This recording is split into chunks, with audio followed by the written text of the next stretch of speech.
ಇನ್ನು ಬಳ್ಳಾರಿಯಲ್ಲಿ ಬ್ಯಾನರ್ ಗಲಾಟೆ ಹಾಗೂ ಫೈರಿಂಗ್ ಆಗಿರುವ ವಿಚಾರಕ್ಕೆ ಸಂಬಂಧಪಟ್ಟಂತೆ ಚಿಕ್ಕಮಗಳೂರಿನಲ್ಲಿ ಪರಿಷತ್ ಸದಸ್ಯ ಸಿಟಿ ರವಿ ಪ್ರತಿಕ್ರಿಯೆ ಕೊಟ್ಟಿದ್ದಾರೆ. ವಾಲ್ಮೀಕಿ ಜಯಂತಿಯನ್ನ ಆಚರಣೆ ಮಾಡೋದಕ್ಕೆ ಪ್ರಾರಂಭ ಮಾಡಿದ್ದೇ ಬಿಜೆಪಿ. ಪ್ರಕರಣದ ಬಗ್ಗೆ ಸಮಗ್ರವಾಗಿ ತನಿಖೆಯಾಗಬೇಕು, ನಿಷ್ಪಕ್ಷಪಾತ ಮತ್ತು ನ್ಯಾಯಯುತವಾಗಿರುವಂತಹ ತನಿಖೆ ನಡಿಬೇಕು. ಚಿಕ್ಕಮಗಳೂರಿನಲ್ಲಿ ಪರಿಷತ್ ಸದಸ್ಯ ಸಿಟಿ ರವಿ ಅವರು ಆಗ್ರಹ ಮಾಡಿದ್ದಾರೆ. ಈ ಬಗ್ಗೆ ವಿಸ್ತೃತವಾಗಿ ತನಿಖೆಯಾಗಬೇಕು ಅಂತ ಸಿಟಿ ರವಿ ಅವರು ಆಗ್ರಹ ಮಾಡಿದ್ದಾರೆ.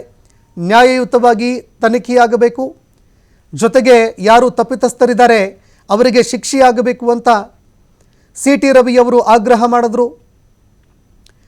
ಇನ್ನು ಈ ಘಟನೆಗೆ ಸಂಬಂಧಪಟ್ಟಂತೆ ವಾಲ್ಮೀಕಿ ಜಯಂತಿಯನ್ನು ಪ್ರಾರಂಭ ಮಾಡಿದ್ದೇ ಬಿಜೆಪಿ ಪಕ್ಷ. ಪ್ರಕರಣ ಏನು ನಡೀತು, ಇದರ ಬಗ್ಗೆ ಸಮಗ್ರವಾಗಿ ತನಿಖೆಯಾಗಬೇಕು, ಸತ್ಯಾಂಶ ಹೊರಗಡೆ ಬರಬೇಕು, ನಿಷ್ಪಕ್ಷಪಾತವಾಗಿ ನ್ಯಾಯಯುತವಾಗಿ ತನಿಖೆಯಾಗಬೇಕು ಅಂತ ಚಿಕ್ಕಮಗಳೂರಿನಲ್ಲಿ ಪರಿಷತ್ನ ಸದಸ್ಯ ಸಿಟಿ ರವಿ ಅವರು ಒತ್ತಾಯ ಮಾಡಿದ್ದಾರೆ.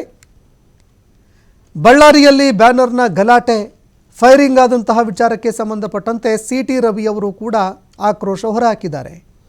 ಜೊತೆಗೆ ವಾಲ್ಮೀಕಿ ಜಯಂತಿ ವಿಚಾರಕ್ಕೆ ಸಂಬಂಧಪಟ್ಟಂತೆ ರಾಜಕಾರಣ ನಡೀತಾ ಇರೋದಕ್ಕೆ ವಾಲ್ಮೀಕಿ ಜಯಂತಿಯನ್ನು ಆರಂಭ ಮಾಡಿದ್ದೇ ಬಿಜೆಪಿ ಪಕ್ಷ.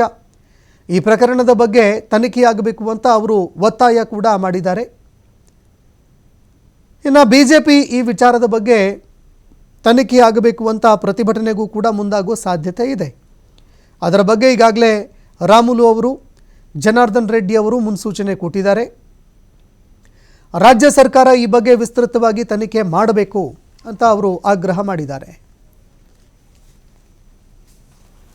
ಒಬ್ಬರ ಸಾವಿನೊಂದಿಗೆ ಗಲಭೆ ಆಗಿರ್ತಕ್ಕಂಥದ್ದು ದುರದೃಷ್ಟಕರ. ವಾಲ್ಮೀಕಿ ಜಯಂತಿಯ ಆಚರಣೆಗೆ ಪ್ರಾರಂಭಿಸಿದ್ದೇನೆ ಭಾರತೀಯ ಜನತಾ ಪಾರ್ಟಿ ಸರ್ಕಾರ. ಸಮಗ್ರವಾಗಿ ಸರ್ಕಾರ ತನಿಖೆ ನಡೆಸಬೇಕು.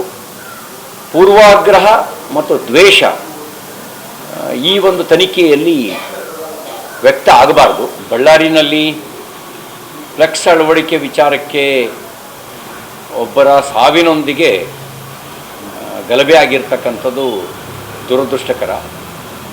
ವಾಲ್ಮೀಕಿ ಜಯಂತಿಯ ಆಚರಣೆಗೆ ಪ್ರಾರಂಭಿಸಿದ್ದೇನೆ ಭಾರತೀಯ ಜನತಾ ಪಾರ್ಟಿ ಸರ್ಕಾರ. ಸಮಗ್ರವಾಗಿ ಸರ್ಕಾರ ತನಿಖೆ ನಡೆಸಬೇಕು. ಪೂರ್ವಾಗ್ರಹ ಮತ್ತು ದ್ವೇಷ